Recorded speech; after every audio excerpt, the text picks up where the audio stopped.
गोरखपुर जाने के लिए कौन रोक रहा है? अगर गोरखपुर ही जाना है तो चले जाओ। और फिर भजन तो ऐसा है, जो योगी होते हैं, साधु संत होते हैं, इस तरह के जो धार्मिक कार्यक्रम करते हैं, उनसे तो हम लोग भजन भी सुनना चाहते हैं, क्योंकि हमारे मुख्यमंत्री जी को भजन नहीं आता है, इसलिए ये लाइन पकड़ी उन्होंने। बीजेपी का चुनाव लड़ने का तरीका बड़ा अलग है। वो दबाव बनाते हैं अधिकारियों से, प्रेस से, बेईमानी की सब सीमाएं लांघ जाते हैं। आप कई पड़ोस के जिले में जब बाई इलेक्शन हुआ था तो आपने देखा था कि मतदाता को बाहर नहीं निकलने दिया, मतदाताओं को उन्होंने रोक लिया और प्राइवेट ड्रेस में पुलिस से वोट डलवा दिया। सुनने में ये आ रहा है कि पुलिस के लोग भी ईवीएम की मशीन बटन दबा रहे थे। प्रिसाइडिंग ऑफिसर कौन होगा वो तय किया था उन्होंने, बीएलओ कौन होगा तय किया था, एसओ कौन होगा तय किया था। बीजेपी ने ये भी तय किया था कि प्राइवेट ड्रेस में कितने इंस्पेक्टर रहेंगे। तो जब इलेक्शन कमीशन को हम लोग शिकायत करते रहे, इलेक्शन कमीशन ने भी नहीं सुना। और आपने वो देखा होगा, माँ बेटी किस तरीके से, आप महिलाएं जो पुलिस की रिवॉल्वर से नहीं डरी, वो इसी तरह उन्होंने अन्य चुनाव में किया। पहले तो 10वें के साथ चुनाव नहीं होने दिया, अकेला चुनाव कराया, फिर यही सेटिंग की उन्होंने, और सेटिंग के बाद चुनाव जो कराया उसमें इतनी बेईमानी की जिसकी आप कल्पना नहीं कर सकते। इसीलिए मैंने कहा एक विधानसभा में तो ये 420 ही कर सकते हैं, लेकिन जब 403 विधानसभा में चुनाव होगा तो भारतीय जनता पार्टी की 420 ही नहीं चलेगी। अभी अभी योगी जी का एक बयान आया है नया कि हम यहाँ भजन गाने नहीं आए हैं, शासन चलाने आए हैं, हमें ना सुनने की आदत नहीं है। कोई बात नहीं, अगर भजन सुनने नहीं आए तो भजन गा के सुना दो कोई। कि अगर हमें भजन ही गाने होंगे तो हम गोरखपुर चले जाएंगे हैं? अगर हमें भजन ही गाने होंगे तो हम गोरखपुर चले जाएंगे। तो गोरखपुर जाने के लिए कौन रोक रहा है? अगर गोरखपुर ही जाना है तो चले जाओ।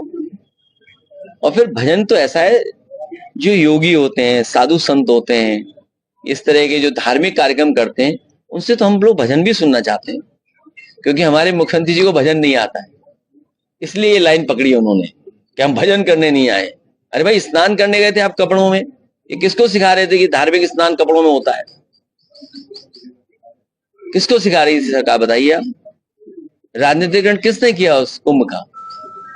और हर काम वो राजनीतिकरण करते हैं। स्पोर्ट्स का कार्यक्रम हो तो उसमें भी बीजेपी लाभ लेना चाहती है, कोई सामाजिक कार्यक्रम हो उसमें भी पॉलिटिकल कार्यक्रम कर देते हैं लोग। और ये तो रिलीजियस था हमारा आपका, और ये बुलाने से नहीं आता है कोई, वहां बुलाने से नहीं आते हैं, स्वयं लोग जाते हैं। हजारों साल से ये परंपरा चली आई है, लोग स्वयं जाते हैं, कभी किसी को इनविटेशन नहीं देते हैं। तो ये नई परंपरा शुरू कर रहे हैं। अगर गोरखपुर जा रहे हैं तो जाइए गोरखपुर, किसने रोका है? विधानसभा में बोलते हैं मुख्यमंत्री ने कहा कि समाजवादी के लोग जो है अपने बच्चों को इंग्लिश मीडियम पढ़ाते हैं और दूसरों के बच्चों को उर्दू पढ़ा के उनको कहते हैं मौलाना बनो। देखिए, मौलाना बनना भी अच्छा होता है, योगी बनना भी अच्छा होता है, लेकिन खराब योगी बनना ठीक नहीं।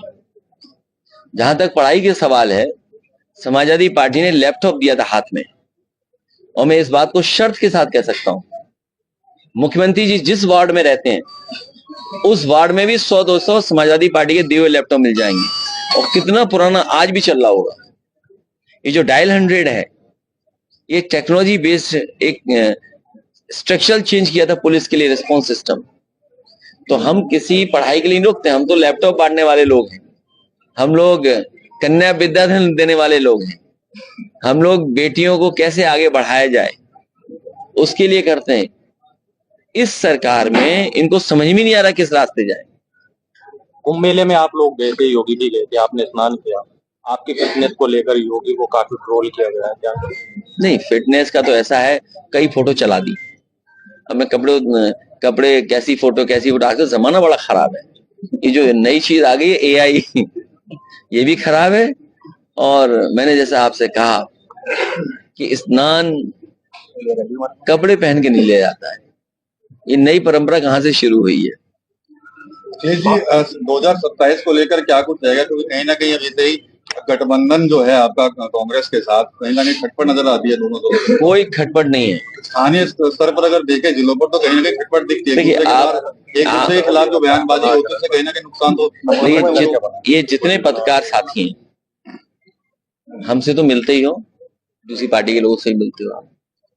आप खुद बताओ, समाजवादियों ने ईमानदारी से मदद की कांग्रेस की कि नहीं की? हमेशा करती है।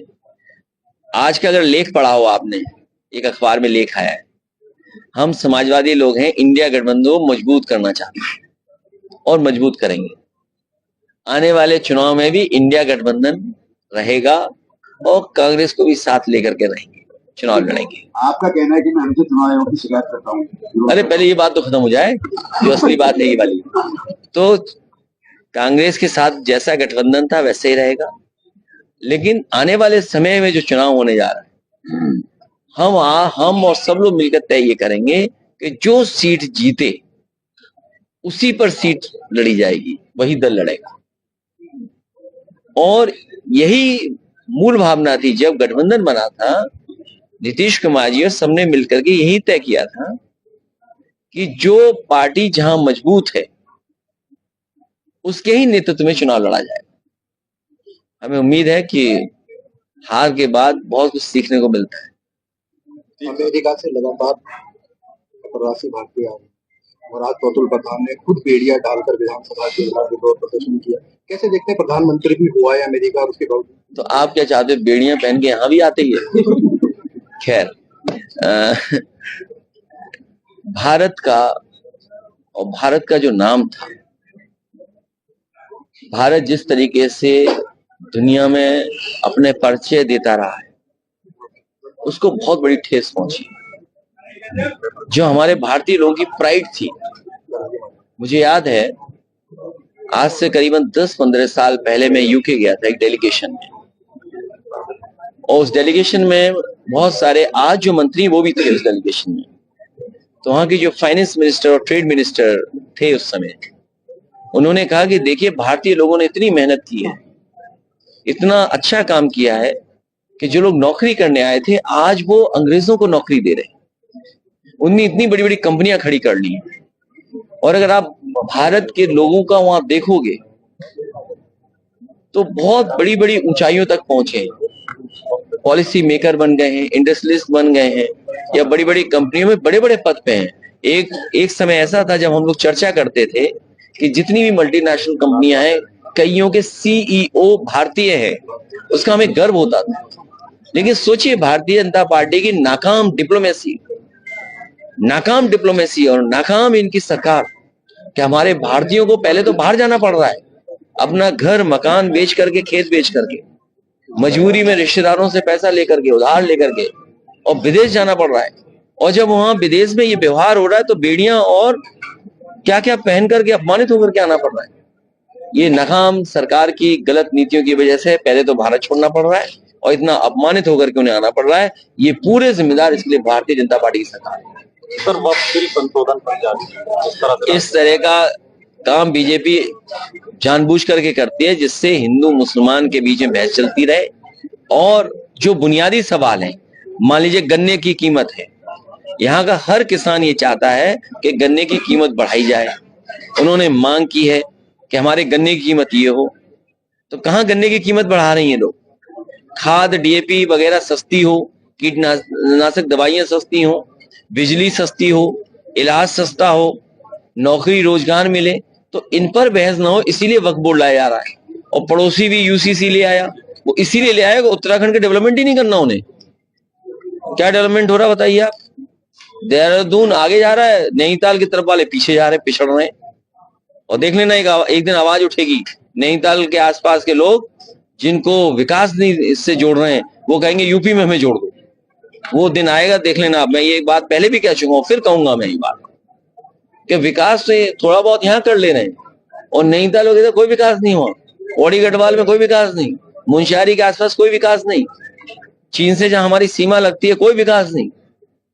हमने सड़क मांगी थी ग्वालियर टू लिपुलेख 6 लेन, बनाई नहीं अभी तक सड़क, बताइए।